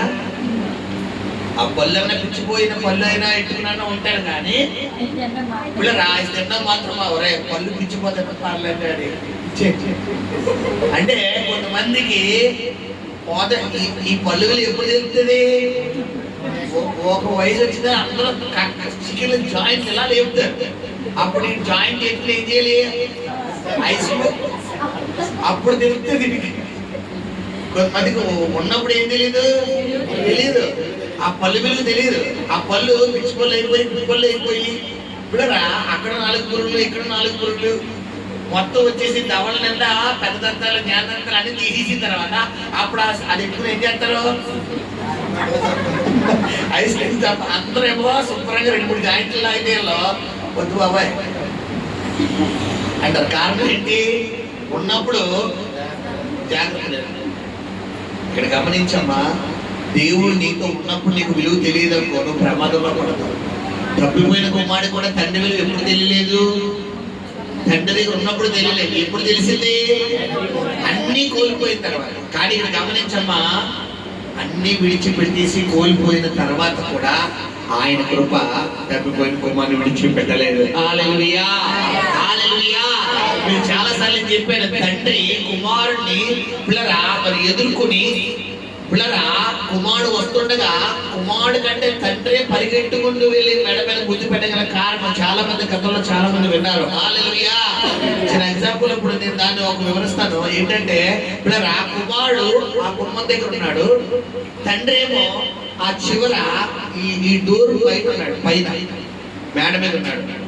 ఇప్పుడు ఆ చివరి గుమ్మం దగ్గర ఉన్న కుమారుడిని తండ్రి పిల్లరా చూడటానికి వచ్చినప్పుడు కుమారుడు డోర్ బెల్ ఒకవేళ నొక్కితే అప్పుడు తండ్రి రావాలి. కానీ తండ్రి ఎప్పటి నుంచి ఉన్నాడో తెలియదు. ఇప్పుడు తండ్రి ఏమన్నా ఖాళీగా ఉన్నాడా? చాలా ఆస్తిపరుడు కాబట్టి ఏదో ఒక పనిలో ఉండడా. ఇప్పుడు కుమారుడు దేశాంతరం వెళ్ళిపోయి ఇన్ని రోజుల తర్వాత అతను ఏమన్నా చెప్పాడా? పోనీ ఏమన్నా ఫోన్ చేసాడా? పోనీ ఏమన్నా లెటర్ రాసాడా? ఏమీ లేదు. ఇప్పుడు కుమారుడు వచ్చే సమయానికి తండ్రి బయట నిలబడి ఉన్నాడు అంటే ఎప్పటి నుంచి నిలబడి ఉంటాడు చెప్పండి? ఎప్పుడైతే కుమారుడు గుమ్మం దాటాడో అప్పటి నుంచి ఎదురు చూస్తూనే ఉన్నాడు. హల్లెలూయా. నువ్వు ఎప్పుడైతే బలహీనతలో పడిపోయావో, ఎప్పుడైతే లోకంలోకి వెళ్ళిపోయావో, ఎప్పుడైతే దేవుడికి దూరంగా వెళ్ళిపోతున్నావో అప్పటి నుంచి ఈ క్షణం వరకు కూడా ఆయన కృపని కొరకు ఎదురు చూస్తుంది. హల్లెలూయా. ఇప్పుడైనా వస్తావా, ఇప్పుడైనా వస్తావా, ఈ రోజన్నా వస్తావా, ఈ రోజన్నా వస్తావా అని ఎదురు చూస్తుంది. హల్లెలూయా. గమనించండి, ఒకవేళ కనుక తండ్రి గనక అలా ఎదురు చూడకపోతే పిల్లరా ఆ యూదుల్లో ఉన్నటువంటి ఆచారం ఏంటంటే ఎవరైతే తండ్రి ఆస్తిని తండ్రిని బాధ పెట్టి ఆ ఆస్తిని తీసుకెళ్తారో ఆ ఆస్తిని దుర్వ్యాపారములకు చెడు వ్యసనాలకు తీసుకెళ్లి పాడు చేస్తాడో ఆ వ్యక్తి తిరిగి గనక తండ్రి దగ్గరికి వస్తే తండ్రి చూడక మునిపే కొడుకును ఊర్లో ఉన్న వాళ్ళంతా ఏం చేయాలంటే రాళ్ళతో కొట్టి చంపేయాలి. ఇది యూదుల్లో ఉన్న చట్టం. అలా జరగకూడదు అనుకుంటే అక్కడ ఒకే ఒక ప్రక్రియ ఉంది.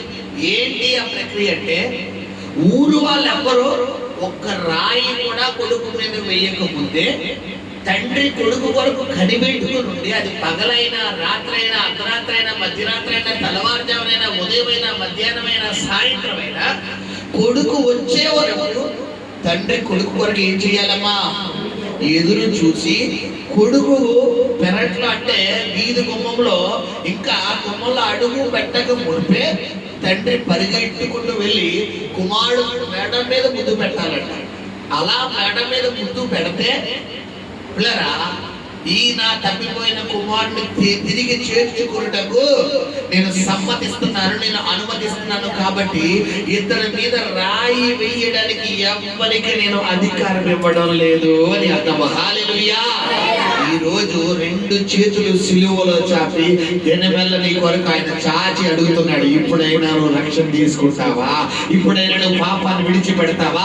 ఇప్పుడైనా లోకాన్ని విడిచిపెడతావా అని యెషయా 59 ఉంది పిల్లరా. 59 మొదటి 2 వచనాల్లో రక్షింపబడిన యెహోవా హస్తము కొరచ కాలేదు, విననేడుకున్న యెహోవా చెవులు మందము కాలేదు అంటున్నాడు. అంటే అర్థం ఏంటి? ఈ రోజు నువ్వు ఉన్న సమస్య నుంచి విడిపించడానికి రెప్పపాటు చాలు. అయినా ఇంకా నీకు జరగడం లేదంటే కారణం ఎవరు అనుకుంటున్నావు? నువ్వే. నువ్వు పూర్తిగా ఇంకా సరెండర్ అవ్వడం లేదు. ఒక అడుగు అడిగేస్తున్నావు, ఒక అడుగు చేస్తున్నావు. ఒక అడుగు తప్పిపోయిన కుమారుడు మనం చూసుకుంటే లోకాసువార్త 15వ అధ్యాయంలో పిల్లరా ఈ తప్పిపోయిన కుమారుడు పిల్లరా అక్కడ తను 15వ వచనం చదివాగా లోక 15:15 ఆ మాట చదువుకుని మనం 6వ మాట చదువుకున్నాం. అదంతయు ఖర్చు చేసిన తరువాత ఆ దేశం అందు గొప్ప కరువు రాగా 15వ వచనం రాగాలి. 15 లోక 15:15 చదువు. అదంతయు ఖర్చు చేసిన తరువాత ఆ. ఆ దేశమందు గొప్ప కరువు రాక ఆ. వాడు ఇబ్బంది పడసాగి ఆ. వెళ్ళి ఆ. ఆ దేశస్థులలో ఒకరి చెంత చేరెను. ఆ. అతడు ఆ. పందులను మేపుటకు ఆ. తన పొలములోనికి వాడిని పంపెను. ఓకే. వాడు పందులు తిను పొట్టుతో ఆ. తన కడుపు నింపుకొన ఆ. ఆశపడిను గాని ఆ. ఎవడనూ వానికి ఏమీ ఇయ్యలేదు. ఓకే. అయితే ఆ. బుద్ధి వచ్చినప్పుడు అదిగో ఎప్పుడంట బుద్ధి బుద్ధి వచ్చినప్పుడు వచ్చిన. ఎప్పుడు వచ్చిందమ్మా అయ్యగారికి బుద్ధి? చెప్పాలి. మొత్తం జేబులో కట్టలన్నీ ఎగిరిపోయింది, మెల్లలోని బంగారం అంతా ఎగిరిపోయింది, మొత్తం పిల్లరా మొత్తం బాక్స్ అంతా ఖాళీ అయిపోయింది, బట్టలన్నీ అమ్మేసుకున్నాడు. చివరికి కట్టుకోవడానికి ఒక బట్ట లేదు, ఒంటి మీద సరైన వస్త్రాలు లేవు, తినడానికి ఆహారం లేదు, తాగడానికి నీరు లేదు. చివరికి ఎటువంటి దుస్థితిలోకి వచ్చేసాడంటే పందుల పొట్టు తినే పరిస్థితిలోకి వచ్చాడు. ఆ పందుల పొట్టు కూడా తినడానికి తన యజమానుడు అంగీకరించాడంటే అంగీకరించాడు. అటువంటి దౌర్భాగ్య స్థితిలోకి వచ్చేసిన తర్వాత అప్పుడు అయ్యగారికి ఏమొచ్చిందమ్మా? విషయం ఏంటంటే దేవుడు కొంతమందిని అంతవరకు రానివ్వడు. విడిచిపెడితే ఎలా ఉంటది ఎవరికి తెలుసు? ఆయన తెలుసు. కాబట్టి వదులుతలేదు నేను. ఇంకా చాలా మంది పిల్లలు రోడ్డు మీద వెళ్ళేటప్పుడు ఈ తల్లిదండ్రులు చేయి పట్టుకున్నప్పుడు వీళ్ళు ఏం చేస్తారు? చెయ్యిని పిలిచుకుంటారు, వదిలమ్మా వదిలమ్మా అంటారు. వదిలితే ఎలా ఉంటది ఎవరికి తెలుసు? తెలుసు. అక్కడ ప్రమాదం పొంచి ఉంది, బస్సులు తిరుగుతున్నాయి, కార్లు తిరుగుతున్నాయి, ఇంకా ఇతర వాహనాలు తిరుగుతున్నాయని వీళ్ళకి తెలుసు వదిలితే. కానీ వీళ్ళు బాధ ఏంటి? వదిలేస్తే చక్కగా ఎగిరేచ్చు కదా. నేను వదిలేస్తే నువ్వు ఎగిరేస్తావని సైతంగా కూర్చున్నాడు, ప్రమాద రూపంలో కూర్చున్నాడు. ఎవరు తెలుసంటే ఆయన తెలుసు. కానీ మనం ఏం చేస్తామంటే నువ్వు వదులుతావా లేదా? ఎవరితో కయ్యాన్ని చేద్దాం చెప్పాలి. ఈ పిల్లలు ఏం చేస్తారు? తల్లిదండ్రులు చేయట్లేదు, కొంతమంది ఏం చేస్తారు? చెయ్యి కరిచేస్తారు. వదులుతావా లేదా? అవసరమైతే ఆ కనిపించుకోవడానికంటే తల్లిదండ్రులు ఇష్టపడతారు, కానీ వదులు. కారణం ఏంటమ్మా? నీ మీద కస, నిన్ను పట్టించుకుని తీసుకెళ్ళాడా? ఎందుకు? వదిలితే ఏముంది? మరి కొద్దిసేపట్లో ప్రమాదం వచ్చి నేను తీసుకెళ్ళిపోతాను. ఆయనకు తెలుసు. కుమారుడు చేయి విడిచిపెట్టకపోవడం కారణం ఏంటంటే నువ్వు ఎక్కడ ప్రమాదంలో పడిపోతావేమోనండి. హల్లెలూయా, హల్లెలూయా. కాబట్టి కొంతమంది బలవంతంగా వెళ్తారు. అలాంటప్పుడు కూడా వదులుతాడు కానీ మర్చిపోవడం. ఇప్పుడు తప్పిపోయిన కుమారుడు ఆ బ్యాచే బలవంతంగా వెళ్ళాడు. ఎంత బలవంతంగా అంటే నువ్వు నా ఆస్తి ఇస్తావా నన్ను చచ్చిపోమంటావా? కొంతమంది బలవంతంగా వెళ్ళమంటే ఇదే.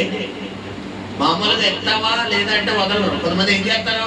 ఇస్తావా నేను దూకేనా, నువ్వు నాకు అది అనుమతి ఇస్తావా ఉరేసేసుకోవాలంటారు.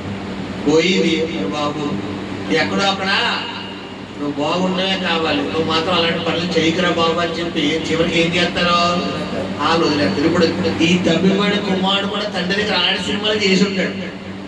కాకపోతే కుమారుడు గుమ్మం దాటిన మొదలు తండ్రి ప్రాణాన్ని కూడా కుమారుడు తీసుకెళ్ళిపోయాడు. ఎదురు చూస్తున్నాడు. ఇప్పుడైనా వస్తాడా? ఒక రోజు వచ్చాడు. హల్లెలూయా, హల్లెలూయా.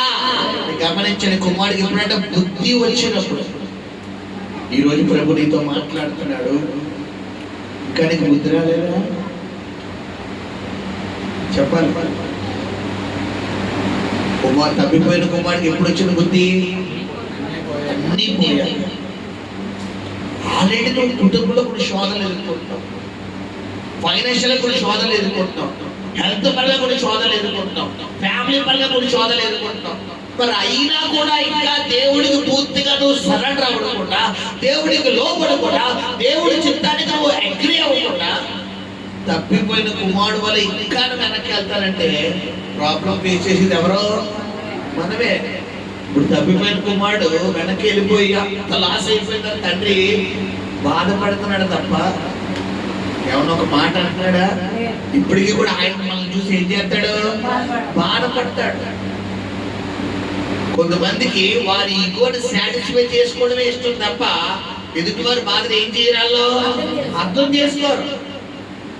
ఎందుకు ఇలా అంటున్నారు, ఎందుకు ఇలా మాట్లాడుతున్నారు, ఎందుకు ప్రార్థన చేయమంటున్నారు, పాస్టర్ గారు ఎందుకు అర్థమాను వాక్యం చదువు ప్రార్థన అప్పట్లో చెబితే నాకు అర్థం కాలేదు. ఇప్పుడు తెలుస్తుంది ప్రార్థన చేస్తే ఎలా ఉంటుంది. ఇంకెందుకు చేతులు కాలిన తర్వాత ఆకులు పడుకున్నాము ఏం లేదు.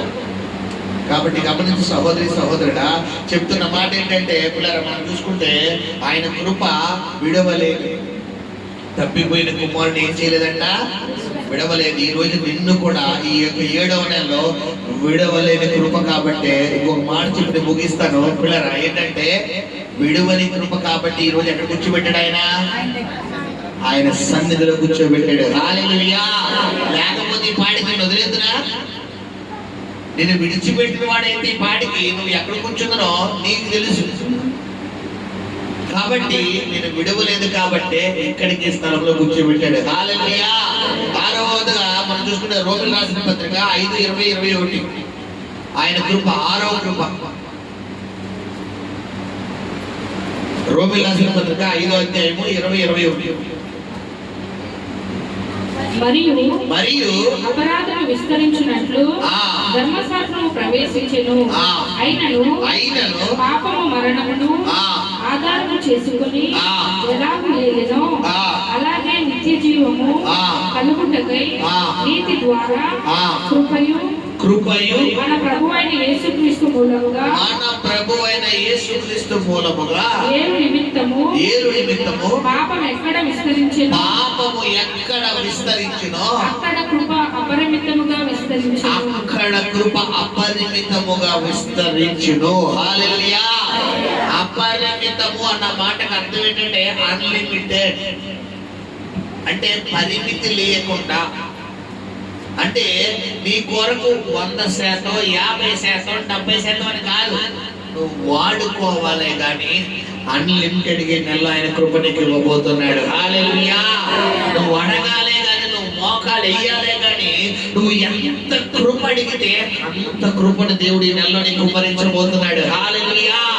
6వదిగా ఎక్కడ పాపం విస్తరించునో అక్కడ కృప ఇస్తున్నా. ఒకవేళ ఈ రోజు నీ కుటుంబంలో ప్రార్థన లేదని బాధపడుతున్నావా, నీ బిడ్డల ప్రార్థన చేయడం లేదు, నీ భర్త ప్రార్థన చేయడం లేదు, నీ భార్య ప్రార్థన చేయడం లేదు, నీ ఉద్యోగంలో ఒక సమాధానం లేదు, నీ వ్యాపారంలో సమాధానం లేదు, ఏంటి ప్రభువా నేను అంతైతే కోరుకుంటాను, ఎలా ఉన్నాను కోరుకుంటాను, దానికి క్వైట్ అగైనెస్ట్ గా నా కుటుంబంలో ఉంది అని ఒకవేళ బాధపడితే ప్రభు నీకు శుభవార్త చెప్తున్నాడు. ఏంటంటే శుభవార్త, ఎక్కడైతే నువ్వు కన్నీరు కారుస్తున్నావో అక్కడే ఈ నెలలో దేవుడు సంతోషాన్ని ఇవ్వబోతున్నాడు. హల్లెలూయా. ఆ సంతోషం ఎలా ఉండబోతుంది? ఈ నెలలో అపరిమితముగా ఉండబోతుంది. హల్లెలూయా. హల్లెలూయా. అపరిమితమైన కృపతో దేవుడి నెలలో నేను నింపబోతున్నాడు. హల్లెలూయా. 6వది ఫైనల్ ఇంకో మాట చదువుకుని ముగిద్దాం. హెబ్రీయుల రాసిన పత్రిక 4:16. హెబ్రీయుల రాసిన పత్రిక 4:16. గనుక మనము కనికరింపబడి సమయోచితమైన సహాయము కొరకు కృప పొందునట్లు. హల్లెలూయా. ఏంటమ్మా సమయోచితమైన సహాయం అంటే? ఏంటమ్మా సమయోచితమైన సహాయం అంటే ఏంటి తెలుసా పిల్లరా? సరైన టైంకి వచ్చేవారు అంటారు కొంతమంది. అబ్బా మంచి ఐడియా చెప్పారు, సరైన టైం. సమయోచితమైన సహాయం అంటే ఇన్ని రోజులు నీకు సమయోచితమైన ఆలోచన రాలేదు, బట్ ఈ నెలలో ప్రభు ఏం చేయబోతున్నాడో సమయోచితమైన ఆలోచన ఇచ్చి ఆయన కృపతో నీకు సహాయం చేయబోతున్నాడు. హల్లెలూయా. టైమింగ్ సెన్స్ పిల్లరా, టైమింగ్ సెన్స్ అంటే సమయోచితమైనటువంటి సహాయం చేత నీకు ఆయన కృపను తోడుగా ఉంచబోతున్నాడు. హల్లెలూయా. 7 రకాల కృపల గురించి మనం చదువుకున్నాం. మొట్టమొదటి కృప ఏమని చెప్పాను? మన బలహీనత ఎందుకు మనల్ని బలపరిచే కృప. ఇన్ని రోజుల్లో బలహీనరాల్ని నేను ఎక్కువ మోకరించలేకపోతున్నాను, ఎక్కువ కూర్చోలేకపోతున్నాను, ఎక్కువ ప్రభు సన్నిధిలో ఉండాలనుకుంటాను, ఎక్కువ ప్రార్థనలో ఉందాం అనుకుంటాను, ఎక్కువ వాక్యం చదువుతాను అనుకుంటాను. ఎప్పుడైతే ఎక్కువ అనుకుంటానో ఆ రోజే బలహీనం అయిపోతాను. ఒకవేళ బాధపడ్డావేమో. అయితే నీ కొరకు ప్రభు చెప్తున్న మాట ఏంటంటే ఈ నెలలో గతించిన 6 నెలల కంటే ఎక్కువగా ఈ నెలలో ప్రార్థనలో ఉండబోతున్నావు, ఎక్కువగా ప్రభు సన్నిధిలో ఉండబోతున్నావు, ఎక్కువగా పాటలు పాడబోతున్నావు, ఎక్కువగా దేవుని స్తుతించబోతున్నావు, ఎక్కువగా దేవుని గణపరచబోతున్నావు. ఎక్కువగా ఎంత ఎక్కువ అంటే గతించిన 6 నెలలు కాదు, నీ ప్రార్థనా జీవితం ప్రారంభించిన దానికంటే ఎక్కువగా ఈ నెలలో ఆయన కృపని మీద కుమ్మరించబోతున్నాడు. హల్లెలూయా. హల్లెలూయా. చాలా మందికి వెండి బంగారాలతో సంతోషం కాదు, ఏది సంతోషం? దేవుడు ఎక్కువ ఎక్కువ దేవుళ్ళ ఉంటారు. కొంతమందికి రోజంతా ఉన్నా తనవి తీరతారు, కొంతమందికి గంట కూర్చుంటే తనవి తీరేస్తారు. మరి ఎక్కడెక్కడ తీసుకెళ్ళి ఇంకో 10 నిమిషాలు ఎక్స్ట్రా చెప్పాను అనుకోండి ఇంక జనాలు. ఇప్పుడు దాకా నా ఫేస్ వైపు గ్లో ఒకసారిగా ఇప్పుడు మొత్తం 360 డిగ్రీస్ తిరిగేది మేడం. ఎలా తిరుగుతుంది, ఎలా తిరుగుతుంది, ఎలా తిరుగుతుంది, ఎలా తిరుగుతుంది, ఎలా తిరుగుతుంది, ఎలా తిరుగుతుంది, 360 డిగ్రీ తిరిగాను ఒక అరగంట. పొద్దున ఉద్యోగాలకి, వ్యాపారాలకి, చదువుకోవడానికి వెళ్ళని కాదన్నది. కాబట్టి గమనించండి, కామన్ థింగ్ అని చెప్తున్నాను అనమాట. అయితే గమనించ సహోదరి సహోదరుడా, ప్రభు చెప్తున్న మాట ఏంటంటే, గతించిన 6 నెలలు నువ్వు ఆశపడ్డ విధంగా నువ్వు చేయలేకపోయావు. కొంతమందికి ఆశ ఉంటుంది, దేవుడిలో ఎక్కువ కూర్చోవాలండి, ఈ ఉద్యోగాన్ని బట్టి, వ్యాపారాన్ని బట్టి, పనులు బట్టి నేను ఉండలేకపోతున్నానండి, ఎక్కువ బాధలు కూర్చోవాలండి. అయితే గతించిన 6 నెలలు నీకు వల్ల అవ్వలేదు. ఈ 7వ నెలలో నీకు వద్దు బాబోయ్ అన్నంత విధంగా దేవుడిని ఉంచబోతున్నాడు. హల్లెలూయా! అంత అపరిమితంగా ఆయన కృప నేను బలపరచబోతుంది. హల్లెలూయా! మొట్టమొదటిగా. రెండవది ఏం చెప్పారు పిల్లరా? ఆయన కృప నిరంతరం, ఈ నెలంతా నీకు నిరంతరం, ఈ నెల కాదు ఈ సంవత్సరం అంతా, మిగతా 6 నెలలు కూడా నీకు తోడుగా ఉంచబోతుంది. హల్లెలూయా! రెండవది. మూడవదిగా ఆదరించబోతుంది పిల్లరా. ఎవరో నీకు ఆదరించలేదు, నీ భర్త అర్థం చేసుకోవట్లేదు, నీ భార్య అర్థం చేసుకోవట్లేదు, నీ బిడ్డలు అర్థం చేసుకోవట్లేదు, ఎవరిని అర్థం చేసుకుని ఆదరించడం లేదు, నీ తల్లిదండ్రులు ఆదరించట్లేదు. ఒకవేళ బాధపడ్డావేమో, లేదు లేదు, ఎవరు నిన్ను అర్థం చేసుకుని ఆదరించకపోయినా నా యేసయ్య నిన్ను ఆదరించే దేవుడు. హల్లెలూయా! హల్లెలూయా! అందుకే బైబిల్ ఒకటి తల్లి ఆదరించినట్టుగా అతని ముదిమి వయసు వచ్చే వరకు నిన్ను చక్కగా కాపాడే దేవుడు. కాబట్టి నీకేదో సహాయం లేదు, ఎవరో లేదు, బాధపడకు. ఆయన ఉంటే చాలు, ఆయన ఉంటే చాలు, అన్ని ఆయన చూసుకోబోతున్నాడు. హల్లెలూయా! మూడవదిగా. నాలుగోది ఏంటమ్మా? ఆకాశం. అంటే కొంతమందికి స్టాండర్డ్స్ కావాలి, మేము ఈ లెవెల్లో ఉండాలి, ఈ లెవెల్ నుంచి తగ్గమని కాదు, అవేవి కాదు. ఆయన కృపే ఎత్తైనది. హల్లెలూయా! అంత ఎత్తుగా నీకు నిన్ను దేవుడు ఉంచబోతున్నాడు. హల్లెలూయా! బైబిల్ తను తగ్గించుకున్నవాడు నాలో హెచ్చించబడి. నేను నువ్వు కనుక పూర్తిగా తగ్గించుకుంటే దేవుడు ఈ నెలలో నేను ఏం చేయబోతున్నాడమ్మా? హెచ్చించబోతున్నాడు. ఎంత హెచ్చించబోతున్నాడంటే ఆకాశం కన్నంత ఎత్తైన స్థానాన్ని హెచ్చించబోతున్నాడు. హల్లెలూయా! నాలుగోది. ఐదోది పిల్లరా, విడువని కృప.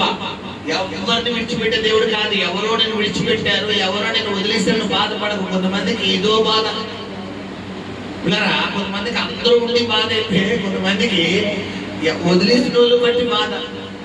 అయితే ఆయన కృప విడువని కృప. హల్లెలూయా! మనం తీసుకుంటే యోసేపు స్టోరీ మనకి ఎగ్జాంపుల్, దావీదు స్టోరీ మనకి ఎగ్జాంపుల్. పిల్లరా, దావీదు తండ్రికి 8 సంతానం అయితే దావీదు కడసారి వాడు. యోసేపు తన తండ్రికి 12 మంది సంతానం అయితే యోసేపు కడసారి వాడు. అంటే 11వ గోత్రం 12వ వాడు బెన్యామీను. పిల్లరా, ఈ 11 మందిని తండ్రి ఒకలా చూస్తాడు, యోసేపుని ఒకలా చూస్తాడు. ఇది చూసిన ఈ 11 మంది ఎవరి మీద బాగా పెంచుకుంటారంటే యోసేపు మీద బాగా పెంచుకుంటారు. ఇంకా కొద్ది గొప్ప యోసేపే బెటర్, తండ్రి ప్రేమ పోల్చున్నాడు. దావీదైతే అది కూడా లేదు. చెప్పారు కదా దావీదు పుట్టుక ఎలా ఉండదు ఒకసారి మేము స్టోరీ. పిల్లరా, చాలా లోతైందన్నమాట. కాబట్టి ఇక్కడ మనుషులందరూ విడిచిపెట్టినా కానీ దేవుడు నిన్ను విడిచిపెట్టాడు. హల్లెలూయా! హల్లెలూయా! హల్లెలూయా! కాబట్టి ఆయన కృప నీకు ఈ నెలలో నీకు తోడుగా రాబోతుంది. హల్లెలూయా! నువ్వు బస్సు ఎక్కు, ఆటో ఎక్కు, ట్రైన్ ఎక్కు, విమానం ఎక్కు, నువ్వు ఏది ఎక్కినా మనసులో ప్రభా ఈ నెలలో 1వ తారీఖు నీ దాసులను మాట్లాడావు కదయ్యా, నా కృపని విడవదని, పర్వతములు తొలగినను మెట్ట తంత్రులను నా కృపను విడదన్నావు కదా ప్రభా. ఇదిగో నేను ప్రయాణం, నాతో రాయని ఒక్క మాటను వెంటనే ఆయన కృప నీకు తోడుగా రాబోతుంది. హల్లెలూయా! భయపడద్దు, ధైర్యంగా ముందుకు కొనసాగిపోయిన అలంతా నీకు తోడుగా రాబోతున్నాడు. హల్లెలూయా! అర్ధరాత్రి ప్రయాణం చేయి, మధ్యరాత్రి ప్రయాణం చేయి, ఒంటరిగా ప్రయాణం చేయి, చీకట్లో ప్రయాణం చేయి, ఆయన కృప నీకు తోడుగా రప్పించబోతున్నాడు. హల్లెలూయా! 6వదిగా చదువుకుందాం. 6వది ఏంటమ్మా? అపరిమితమైన కృప. లిమిటెడ్ కాదు, అన్లిమిటెడ్. ఈ మాట జియో వచ్చినప్పటి నుంచి అందరికీ తెలిసి, ఇదివరకు జియో రావడం లిమిటెడ్, అన్లిమిటెడ్ అన్న మాట తెలుసమ్మా? తెలీదు. ఇప్పుడు అన్లిమిటెడ్ అంటే అందరికీ తెలుసు. కారణం ఏంటి? Touch phone, unlimited data, unlimited voice కాదు పిల్లరా. అయితే ఈ ఇది లోక సంబంధమైన అన్లిమిటెడ్ ఏమో కానీ అసలైన అన్లిమిటెడ్ ఏమివ్వబోతున్నాడు ఈ నెలలో నీకు దేవుడు? ఆయన కృపను ఇవ్వబోతున్నాడు. హల్లెలూయా. కొంతమందికి ఇంటర్నెట్ పిచ్చి. అన్లిమిటెడ్ అంటే ఎంత వాడేసుకుందాం అనుకుంటారు, వాడేసుకుంటూ వాడతాం. ఒక 10 రోజులు వాడతాం, నెల రోజులు వాడతాం, 31 రోజు వాడతామా? ఒక 1 GB వాడడానికి మనకి ఏమొచ్చింది? ఇంకా చిరాకు వచ్చింది, బాబాయ్ వద్దంటాం. అప్పుడు దాకా స్టార్టింగ్ ఎలా ఉంటుంది? రోజుకి 50 GB వాడేసాను, 80 GB వాడేసాను. తర్వాత 50 కాస్త 30కి వచ్చింది, 30 కాస్త 20కి వచ్చింది. తర్వాత ఆ ఫోన్ పట్టుకోవాలంటే ఏమొచ్చింది మనకి? చిరాకు. అయితే ఈ కృప అలాంటిది కాదు. ప్రతిరోజు మోకరించగానే ప్రభువా please give me your grace, ప్రభువా నీ కృపనివ్వని ఆయన, కృపనివ్వని ఆయన, కృపనివ్వని ఆయన ప్రతిరోజు అడిగితే నీకు ఫ్రెష్ కృపను ఆయన కుమ్మరిస్తాడు. హల్లెలూయా. అపరిమితమైన కృపతో ఈ నెలలో ఆ దేవుడు నీ మీద నీకు దించును గాక. అపరిమితమైన కృప నా దేవుడు నీకు ఇచ్చును గాక. అపరిమితమైన కృప నా దేవుడు నీకు ఇచ్చును గాక. ఈ నెలలో మీ వ్యాపారంలో అపరిమితమైన కృప ఇచ్చును గాక. మీ ఉద్యోగాలు అపరిమితమైన కృప ఇచ్చును గాక. జీవనోపాధులు అపరిమితమైన కృప ఇచ్చును గాక. మీరు వెళ్ళే ప్రతి ప్రయాణంలో అపరిమితమైన కృప ఇచ్చును గాక. ఆయన కృప నిన్ను లేవనెత్తును గాక. ఆయన కృప నిన్ను స్వస్థపరచును గాక. ఆయన కృప నీకు ఆరోగ్యం ఇచ్చును గాక. ఆయన కృప నిన్ను దీవించును గాక. 7వదిగా మనం చదువుకుందాం, ముగిద్దాం. చదువునా? సమయోచితమైన సహాయం చేసే కృప.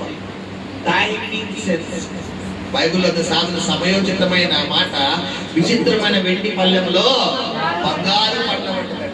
అంటే ఏంటంటే కొంతమంది మాట్లాడతారు, అమ్మా మంచి ఐడియా ఇచ్చేవరా, మళ్ళీ ఐడియా ఇచ్చారు, సరైన టైంకి చెప్పమంటారు.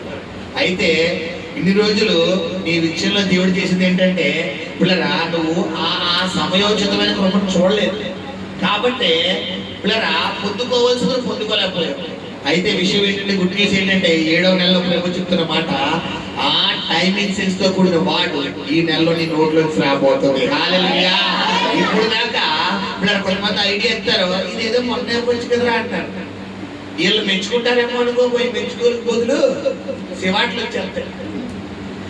ఈ ముందేదో మొన్నే ఉంటే బాగుంది కదా అంటారు. అదేంటి మెచ్చుకుంటారంటారు, 2 తిట్లేసి బాబు. కొంతమంది మెచ్చుకోకపోయి ఏం చేస్తారు, 2 తిట్లు వేస్తారు. అయితే ఇన్ని రోజులు నీకు గతించిన 6 నెలలు నీ మైండ్ అలా ఉంది. బట్ ఈ నెలలో ఏం చేయబోతాడు వచ్చిన దేవుడు? సరైన టైం నీ నోట్లోంచి ఐడియా రప్పించబోతున్నాడు.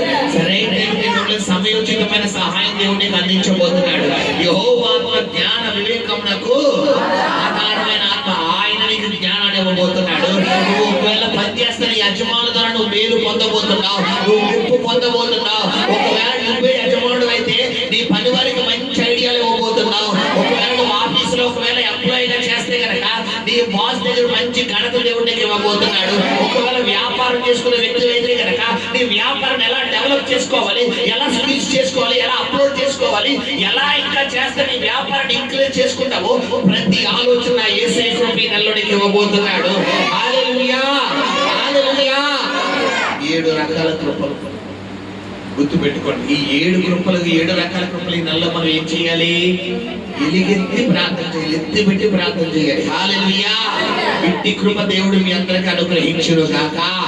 ప్రార్థన. పరిశుద్ధ నమ్మకం కనికరం కలిగిన ప్రేమలోకపు తండ్రి, నీ పరిశుద్ధ పాదాలకు లెక్కలేని మహిమ గణత ప్రభావాలు ఆరోపిస్తున్నాం నాయన. తండ్రి యొక్క ప్రభు తండ్రి, అయ్యా 7వ మాసం మీరు మాతో మాట్లాడిన విధానాన్ని బట్టి వందనాలు చెల్లిస్తున్నాం తండ్రి.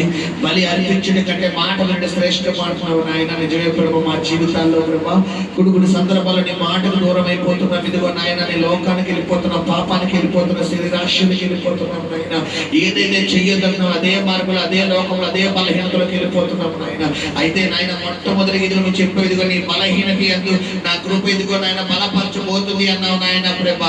అయ్యా ఇదిగో మేము బలహీనంగా మీరు బాధపడద్దు. ఎన్ని రోజులు నీ ప్రార్థన చేయలేకపోతున్నానయ్యా, వాక్యం చదవలేకపోతున్నానయ్యా, చర్చకు రాలేకపోతున్నానయ్యా, ఎంతైతే నీతో ఉందామనుకున్నా అంతగా దూరం అయిపోతున్నానయ్యా. అయ్యా నా వల్ల కావట్లేదు నాయన. ఒకవేళ ఇదిగో నీ బిడ్డలు బాధపడుతున్నారేమో ప్రభా, బాధపడితే స్థలానికి వచ్చారేమో ప్రభా.